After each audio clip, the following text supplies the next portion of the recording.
SIM కార్డుల నుంచి ration సరుకుల వరకు, ప్రభుత్వ పథకాల నుంచి బ్యాంకు ఖాతాల వరకు ఏది కావాలన్నా ఆధార్ అథెంటికేషన్ కావాల్సిందే. అలాంటి ముఖ్యమైన ఆధార్ కార్డు దుర్వినియోగం అయ్యే అవకాశాలు లేకపోలేదు. అందుకే ప్రభుత్వం ఆధార్ కార్డు దుర్వినియోగంపై కఠినంగా వ్యవహరిస్తుంది. ఆధార్ దుర్వినియోగం చేసిన వారిపై చర్యలు తీసుకుంటుంది. పెనాల్టీలతో పాటు కొన్నిసార్లు జైలు శిక్ష సైతం వేసే అవకాశం ఉంది. మరి ఆ వివరాలు తెలుసుకుందాం. బ్యాంకు ఖాతాతో ఆధార్ లింక్ చేయడంతో ఎవరికైనా ఆధార్ నంబర్ లభిస్తే ఖాతాలోని నగదు తీసుకుంటారేమో అనే సందేహం ఉంటుంది. కానీ అలాంటిది ఏం జరగదని కేంద్రం భరోసా ఇచ్చింది. ఆధార్ యాక్ట్ 2016 ప్రకారం గుర్తింపును నిర్ధారించుకునేందుకు భారత్ అథెంటికేషన్ పూర్తి చేయాల్సి ఉంటుంది. అయితే ఆధార్ యాక్ట్ 2016 ప్రకారం దుర్వినియోగంపై ఎలాంటి చర్యలు తీసుకుంటారో అక్కడ మనం తెలుసుకుందాం.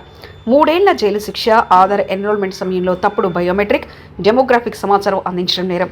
ఒకరికి బదులా ఒకరు వేలిముద్రలు వివరాలు ఇవ్వడం చేస్తే 3 ఏళ్ల వరకు జైలు శిక్ష పడవచ్చు. అలాగే 10,000 ఫైన్ పడుతుంది, లేదా 2 విధించవచ్చు.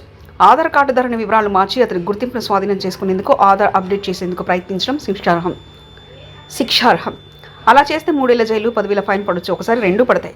అలాగే ఆధార్ కార్డుదారుడి గుర్తింపు వివరాలు సేకరించడం నేరమే. అలా చేస్తే 3 ఏళ్ల వరకు జైలు శిక్ష, 10,000 ఫైన్ ఉంటుంది. ఒకవేళ ఒక కంపెనీ వివరాలు సేకరిస్తే 1 లక్ష వరకు పెనాల్టీ పడుతుంది.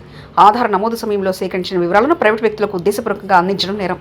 అలా చేసే వారికి 3 ఏళ్ల వరకు జైలు శిక్ష పడుతుంది, 10,000 ఫైన్ కట్టాల్సి వస్తుంది. కంపెనీ అయితే 1 లక్ష ఫైన్ కట్టాలి. వారికి 10 ఏళ్ల జైలు శిక్ష. సెంట్రల్ ఐడెంటిటీస్ డేటా రెస్పిటరీ ఎలాంటి అనుమతి లేకుండా యాక్సెస్ చేయదు. హ్యాకింగ్ చేయడం వంటి శిక్షార్హం. అలాంటి వారికి 10 సంవత్సరాల జైలు శిక్ష, 10 లక్షల జరిమానా ఉంటుంది. అలాగే డేటాను మార్చే ప్రయత్నం చేసినా 10 ఏళ్ల జైలు శిక్ష ఉంటుంది.